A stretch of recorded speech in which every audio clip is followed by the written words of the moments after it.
पूछा क्या बैचलर से इतना दिक्कत क्या, आप लोग क्यों इतना फ्लैट देने में? कह रहा बैचलर लोग सेक्स करते हैं।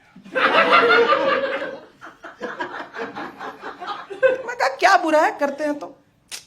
नहीं, कह रहा मैंने सुना है कई बैचलर है जो प्रोस्टिट्यूट ले आते हैं। मैं कहा मेरा बाकियों का नहीं पता, हम लोग का पैकेज 3.25 लाख है। हम प्रोस्टिट्यूट लाएंगे, हम मेड नहीं रख पा रहे।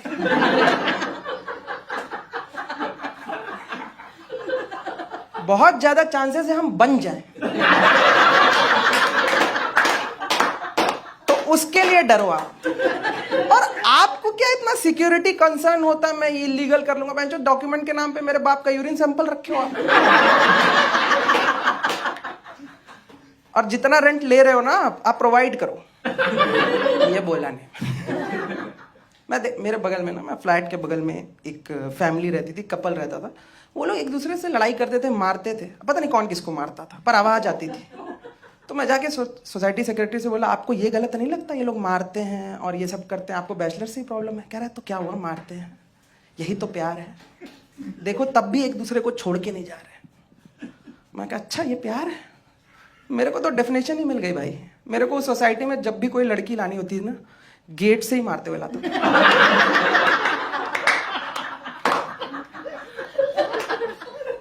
मैं और गार्ड मिलके चोक स्लैम दे रहे, तो ये भी प्यार करता नहीं था ऐसा। मैं पुणे शिफ्ट हुआ 2 साल पहले। मेरे को लगा ना पुणे लिबरल है, पुणे में अलग टाइप का रेस्ट्रिक्शन है, पता आपको? पुणे में जिस सोसाइटी में रहता हूं वहां पे एक रूल है कि रात में 11 बजे के बाद स्विगी वाला ऊपर नहीं आ सकता। क्या चुतियाब रूल है, उनको ऐसा लगता है रात में ही मर्डर करेगा, दिन में नहीं मारेगा। क्या रूल है? बस सोसाइटी आराम से जी पाए, युवा देश का अच्छे से जी पाए, मैं बस उस लिए स्विगी में एज अ डिलीवरी बॉय काम करना चाहता हूँ। और एक दिन सुबह सुबह 10 बजे किसी फैमिली को मारूंगा जो लहसुन प्याज मंगाएगा, मतलब समझ रहे हो, फिल्टर है, और वो लोग नॉन वायलेंट भी है ना। वैसे आप लोग जैसे पढ़े लिखे लोग लग रहे हो मेरे को, सभी लोग आप लोग मोस्टली हैं। अब खुद बताओ रात में 11 बजे के बाद ऑर्डर कौन लोग करते हैं? कौन लोग? नशेड़ी लोग, जो नशा करते हैं, जो नीचे नहीं जा सकते। मैं अगर रात में 4 बजे 8 ब्राउनी ऑर्डर कर रहा हूं, मैं हूं नीचे जाने की हालत में। मेरे को जोमेटो से पॉपअप मैसेज आता है, सर आप जहां हो वहीं रहो, आप सोसाइटी के लिए सेफ नहीं हो। भाई बहन जो मेरे को नीचे बुला रहा है, मैं जाता हूँ नीचे ऑर्डर लेने। कभी कभी मैं देखता हूँ 7-8 ऑर्डर और पड़े हुए हैं, भंड लोग करके भूल गए। तो मैं कभी कभी गलती से ना दूसरे का ऑर्डर लेता आता हूँ, पर मैं देखता हूँ चेंज करने की जरूरत ही नहीं। मैं ब्राउनी मंगाया हूँ, अगला गुलाब जामुन मंगाया, सेम नशा कंटिन्यू रहना चाहिए। तो एक दिन ऐसे ही मैं फूक रहा था रात में, तो मैं फूक रहा था और मेरे को रसमलाई खाने का मन हुआ। मैं ऑर्डर किया, 3:30 बज रहा था। अब मैं गया नीचे लेने, फिर से मैं शायद ना किसी और का ऑर्डर ले आया, पर मैं जिस दरिंदे का ऑर्डर लाया था ना, वो रात में 3:30 बजे ग्रीन सैलेड मंगाया था। मेरा दिमाग खराब हो गया। मैं कौन है ये मिलिंद सोमन का नाजायज औलाद है? मैं आपको गारंटी दे रहा हूं अगर बाबा रामदेव भी 4 बजे ऑर्डर करेंगे ना तो ब्राउनी ही करेंगे। क्योंकि वो देखा ना ग्रीन सैलेड, मेरे को लगा यही तो अभी फूका हूं मैं, जो खा भी लूं मैं, है? इतना नशा नहीं करना। तो मैं आप लोग नशे करते हो? मैं उस वाली हालत में था जब नशे करके नहीं अपने दोस्त को किस करने लगते हो कि तेरे से बेस्ट कोई नहीं है, वो वाली हालत में। लेकिन मैं बोला ये तो खा नहीं पाऊंगा। मैं किसी तरह भाई नीचे गया, उस बंदे का विंग फिगर आउट किया कि कहाँ रहता है वो। मैं एक्सपेक्ट कर रहा था कि एटलीस्ट थोड़ा तो फिट होगा ना। 3:30 बजे ग्रीन सैलेड। मैं गया भाई, मैं बेल बजाया, एक बंदा बाहर आया, कुछ भी नहीं पहना, एक तो सिर्फ बॉक्सर में, और भाई उसको 4-5 चिन्ह है। मेरा दिमाग खराब हो गया। मैं कहा जो यही फिट होने का टाइम मिला तेरे को। पर मैं उसको दे दिया ग्रीन सैलेड। वाला कौन बहस करे, हालत भी नहीं है। मैं कहा ले भाई ये आपका ग्रीन सैलेड, आप ऑर्डर किए थे, मेरा रसमलाई वापस करो। तो वो कह रहा नहीं मेरे पास तो कोई रसमलाई नहीं है, और मेरे को दिख रहा है यहाँ लगा है।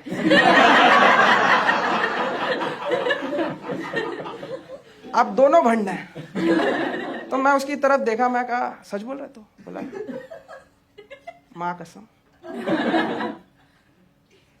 तो मैं उसको इंटिमिडेट किया, मैं कहा झूठ बोल रहा ना तू, खा गया ना तू, खा गया तो डर गया? क्या?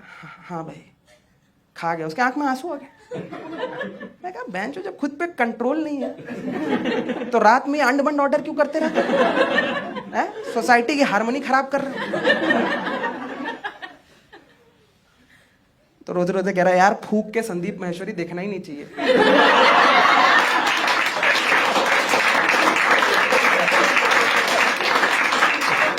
यहां थोड़ा लगा चाटोगे? मैं कहा बस इतना नशे में नहीं हूं मैं। और वो कुछ ज्यादा ही भंड था, मेरे से ज्यादा था, क्योंकि जब मैं वापस जाने लगा ना, वो मेरे को शौक में बुलाया, कह रहा इधर आओ। कह रहा आपको इस टाइम ऊपर कैसे आने दिया? मैं कहा मैं स्विगी वाला नहीं हूं। फुल डिस्कशन हो गया। ऐसा फ्लैट में ना, ऐसा मैं कह रहा हूँ कि वैसे भी रहना ना एज अ बैचलर थोड़ा टफ ही होता है यार। क्यों? अपने रूममेट के साथ रहते हो, क्या है, सबका अपना अपना रूम है, कॉमन एरिया चुच जाता है भाई, कौन देखेगा उसको, लावारिस की तरह पड़ा होता है। तो मैं रह रहा था कंफर्टेबली आराम से। फिर ना सोसाइटी वाले ने एक जब से रूल इंट्रोड्यूस किया, मेरा तो फट गया भाई। वो 4 साल पहले एक रूल आया जब से कूड़े का 2 डिब्बा हुआ है, आपको पता है? वो गीला कचरा और एज अ बैचलर कूड़ा क्या है यही फिगर आउट करना। हमें 6 महीना लग गया, हम 6 महीने बाद डस्टबिन लिए थे। वो जब मेड बोली बहन सारी रोटी कबर्ड में नहीं रखनी होती, आप फेंक सकते हो। क्योंकि हम अभी नया नया वो डस्टबिन को कवर पहनाना सीखे ही थे।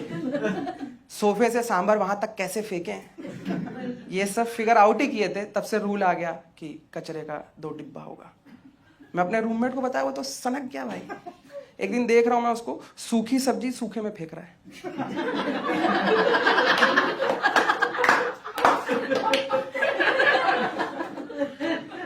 अगर रसगुल्ला खराब हो गया, उसका रस इसमें डाल। और हम ये सब कांड करते थे। और मेरे को सुबह कूड़ा रखने अच्छा लगता है। एक कूड़ा वाला सुबह आके आपको सुबह सुबह मादरचोद बोलता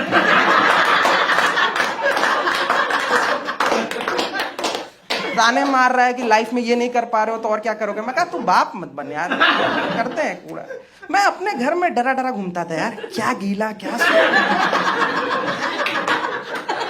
है। ऐसा बहुत मुश्किल है फिगर आउट करना भाई। जिस दिन मैं कूड़ा अच्छे से सजा लेता था ना, मैं सुबह नहा धो के तैयार रहता था। भाई सही लग रहा है मेरा बेंचो क्या चुतिया।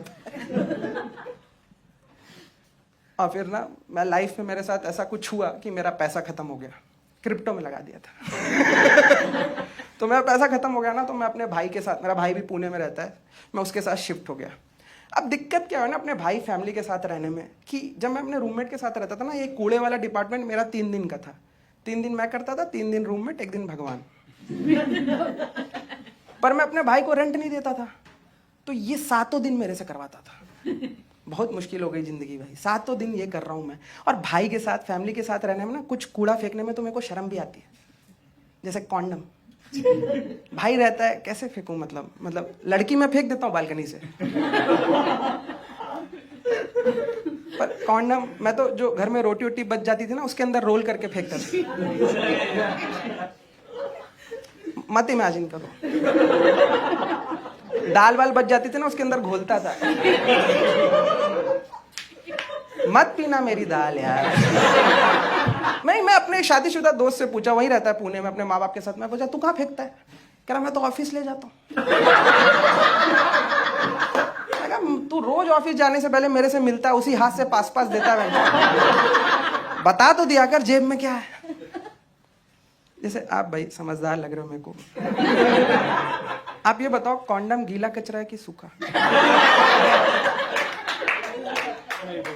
अरे कुछ तो क्या, आप कभी यूज नहीं किया भाई? आप यूज किया तो गीला है, नहीं तो सूखा है।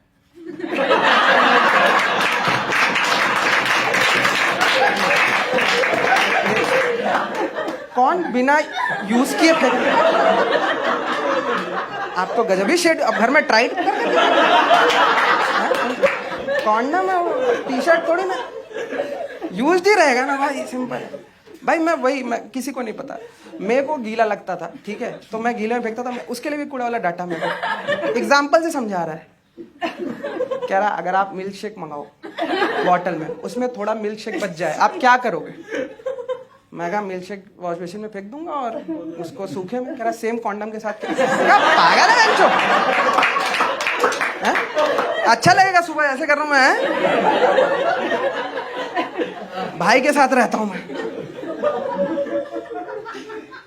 तो मैं, और एक चीज मेरे को बताओ, ये कूड़े वाले सुबह 8 बजे क्यों आते हैं? तुम क्यों 5 AM क्लब मेंबर बन रहे हो? कौन सा सक्सेसफुल आदमी कूड़ा उठाता है? आई नो इट्स अ जरूरी काम, बट कौन सा उठाता है? कौन IITM वाला कूड़ा उठा रहा है? TCS वाले 1-2 उठा ले मेरे। सुबह 8 बजे आ जाएगा बाल झाड़ के ऐसे। अरे तेरी जो जॉब प्रोफाइल है ना, तेरे को दिन में 3-4 बजे आना चाहिए कूड़ा उठाने, दारू पी के कूड़ा छींटते हुए। तो लगेगा ना तू अपने जॉब से दुखी है जो सुबह 5 बजे 8 बजे आता है। मेरे को नहीं देना यार कूड़ा अपना तब। तो मैं दिमाग लगाया ना, मैं बोला मैं रात में ही कूड़ा बाहर रख दूंगा, ये सुबह आएगा उठा के ले जाएगा। भाई मैं 2 दिन ऐसा किया, मेरे को सोसाइटी से मैसेज आ गया, कह रहा आप कूड़ा बाहर मत रखा कीजिए रात में। बोला क्यों? कह रहा कोई तो कुत्ता है वो आता है और कूड़ा छींट देता है। मैं कहा रात में 11 बजे के बाद स्विगी वाला नहीं आ सकता? ये कुत्ता कैसे आ रहा है, वो भी 13वें फ्लोर पे? ये तुम जो गेट पे 6 बिहारी बैठाए हो,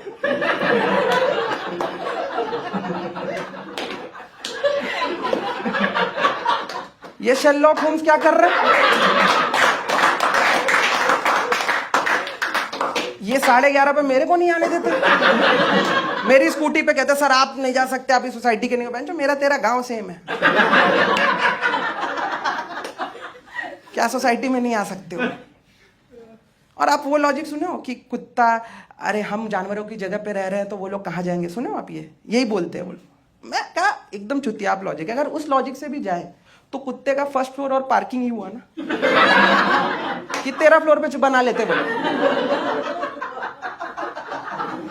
कोई सेंस है इसका? और आप सुनो, सबसे ये लोग सिक्योरिटी वाले कूड़े वाली अपनी जॉब बचाने के पता सोसाइटी में जाके क्या बोल रहे हैं? कह रहे कोई कुत्ता उत्ता नहीं आता है, यही लोग छींटते हैं। आप समझ रहे हो कितने चूतिए हैं हम कि 4 बजे अपना कूड़ा रखते हैं और 5 बजे उससे होली खेलते हैं। मेरी माँ सुनेगी तो क्या सोचेगी हमारे बारे में कि बहन जो बच्चे हमारे पागल हैं, कूड़ा उड़ा रहे हैं। मैं अपनी बेगुनाही प्रूफ कर रहा हूँ। मैं और मेरा भाई, जॉब उसकी जॉब है, छुट्टी लेके हम लोग गए नीचे, एक बड़ी सी CCTV है, वहाँ पे एक टीवी लगा हुआ है, वहाँ पे सोसाइटी के 4-5 लोग खड़े हुए और देख रहे हैं फुटेज। मैं अपनी बेगुनाही प्रूफ कर रहा हूँ उस सोसाइटी में। बताइए, रेंट मैं देता हूँ। मैं देखा एक कुत्ता आया वीडियो में और वो कोई तो रोटी खाया और गुस्सा हो गया